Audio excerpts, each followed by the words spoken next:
Well, welcome everyone to another Bush Creek fly tying tutorial, and this video is going to be on this fly, which is the Emu de Plume. This fly has worked really well for me here in our Victorian and even southern New South Wales trout streams. I tied in probably 4 different sizes, size 20 hook with a 2mm bead, size 18 hook with a 2.5, and then a size 14 hook with a 3mm bead, which is what this is, and then a 3.5mm bead. It's relatively easy to tie. It doesn't use a lot of materials, but it certainly uses materials that a lot of people probably wouldn't necessarily use a lot of, and certainly as far as the emu goes, not many people really appreciate how useful it is as a nymph soft hackle. It really is terrific. It doesn't collapse as much as other soft hackles, but it is really highly mobile, so it works really well. But anyway, we'll get on into the tie, and as I said, it's pretty straightforward to do. So the hook I'm using is the Dohuku jig hook in size 16, and I've just got a little gold 3mm bead on that, and I'm going to come in and catch in with the first set of thread, which is just some nano silk. I'm using some suture, however you want to pronounce that, charrette, nano silk, size 12, and I'm just going to catch that in behind the bead, lock that in, and then I'm just going to run an underbody down, trim away this waste piece, and run an underbody down to the point where I would normally expect the barb to start. With this fly, you don't want to go too far backwards, otherwise materials start to slip. But about here is about the right spot. And then I'm just going to quickly come back up and put a few turns in behind this bead just to help lock it in place, and then come back down again. Now, you do want to create a taper, so this is not wasted thread. And I'm going to get back down to my start point, and then I'm going to tie my tail. Now the tail for this is about 4 fibres of emu, and it's dyed golden yellow. And you want reasonably lengthy fibres, but I just basically sort of pick out about 4. Whoop, drop the feather. Pick out about 4 fibres, and then bring them right angles to the shaft, and then just tear them away. Now the whole lot's come away. We'll just trim that up and we'll catch that later.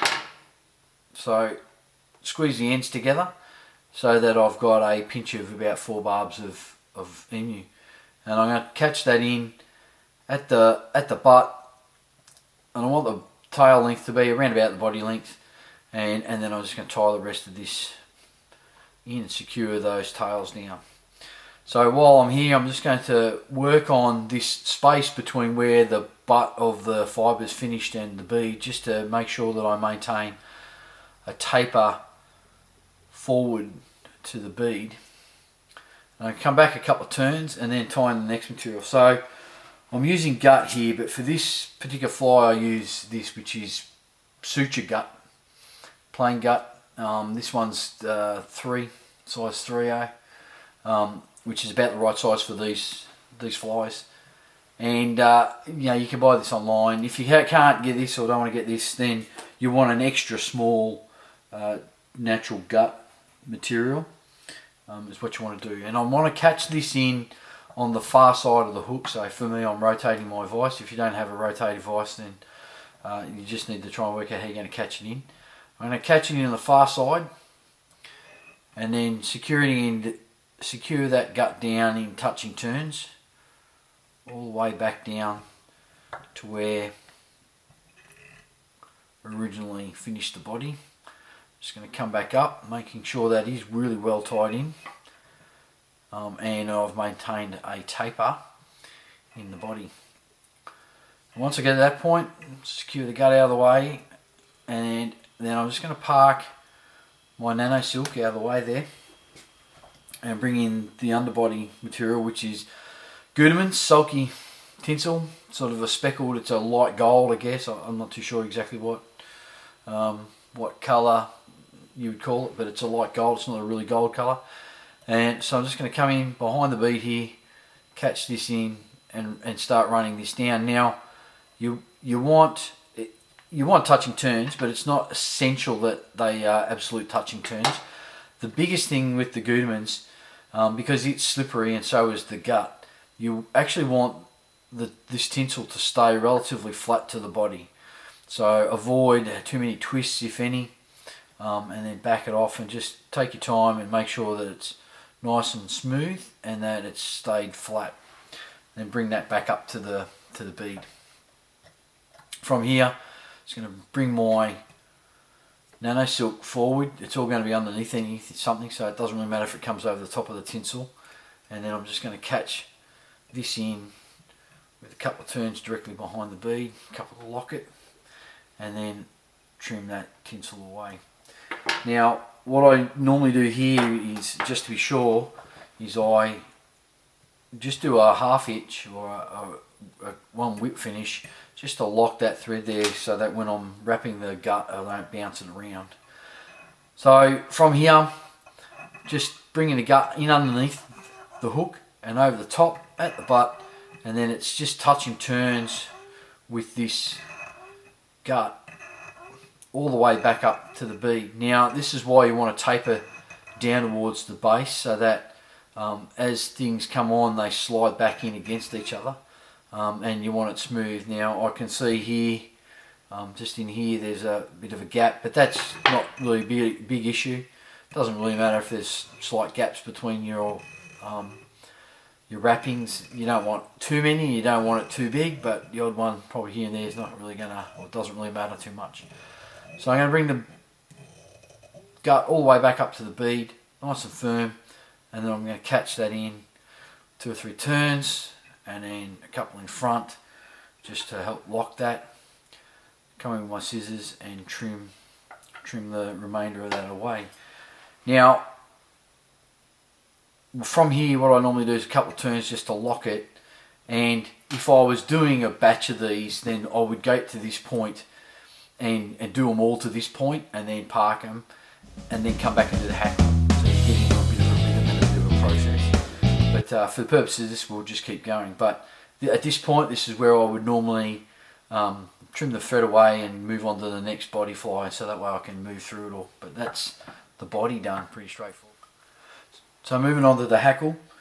The hackle for this is another emu feather, dyed brown olive. So the tail's golden olive, golden yellow I should say, and the hackle fibre for this is brown olive. Now what you want to look for in the hackle fibre, the collar hackle fibre, is a feather that has a fairly dense sort of fibre to shaft ratio. Some emu feathers can be a little bit sparse between the fibres. You want one that has a reasonable density of fibres, and you want them to be around about 10 millimeters long, about 1 centimetre long.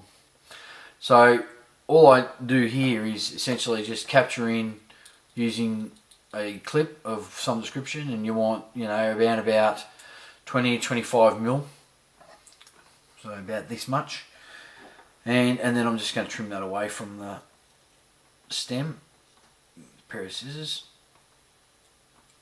and that's my hackle prepared. So on the thread, I'm just going to backspin this, counter spin it, using my dubbing needle. I'm going to split the thread all the way down, so I give myself 2 legs here. And then because I've got synthetic thread and the emu can be a little bit slippery in of itself, what I usually do is just run a little bit of wax, sort of a tying wax, not a tacky wax. A little bit of wax for up these threads, just to help give it a little bit of friction when I'm capturing the feather.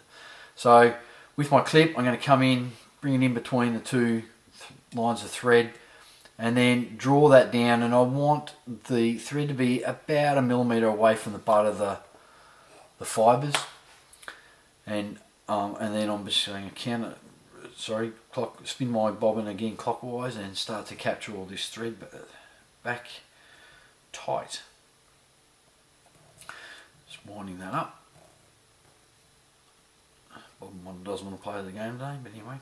Righto. And once I've spun the thread back, it's really just wrapping this directly in behind the bead. And once you've got it all on, I draw the fibres back a little bit with a turn in front, just to make sure everything's locked tight. Come in with my whip finish,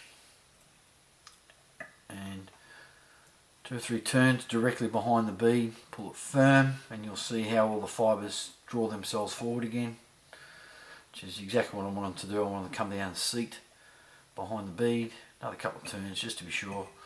Nice and firm pull, and then trim away my waste piece.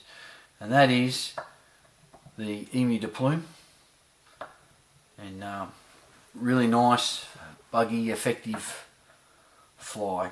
Relatively easy to tie, uses some perhaps different materials for some people, but it is really effective, and you find that these hackles are really mobile in the water, but they don't tend to collapse as much as other soft hackles. And then once it's been wet for a bit, this body, because of the gut, actually goes semi-translucent, and so you get this really nice translucent effect. A little bit of shine through because of the tinsel, and lots of mobility. Works really well. Alright, that's the Emu de Plume. If you try it and it works for you, let me know how you go. Otherwise, thanks for watching. Tight lines.